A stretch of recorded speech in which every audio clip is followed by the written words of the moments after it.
గత 5 సంవత్సరాల్లో ఈ రాష్ట్రంలో ఉన్న ఖజానాను కొల్లగొట్టిన రెండో వ్యక్తి జగన్మోహన్ రెడ్డి తర్వాత ఎవరన్నంటే పెద్దిరెడ్డి రామచంద్రారెడ్డి, ఆయన తమ్ముడైన వాళ్ళ కొడుకైన మిథున్ రెడ్డి అని చెప్తున్నా.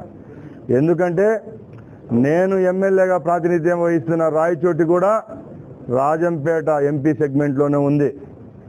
అందుకు నేను మీ ముందరికి కొన్ని క్లారిటీగా చెప్పదలుచుకున్నా. ఈరోజు మిథున్ రెడ్డి గారు కొన్ని వ్యాఖ్యలు చేశారు. ఏదో అన్యాయాలు జరిగిపోయినట్టు, ఎక్కడో భూకంపం వచ్చినట్టు ఈరోజు భయపడే పరిస్థితిలో ఆయన ఉన్నాడు.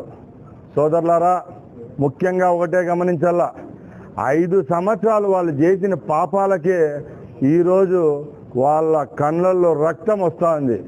ఎందుకంటే పేద ప్రజల యొక్క ఆస్తులైతేనే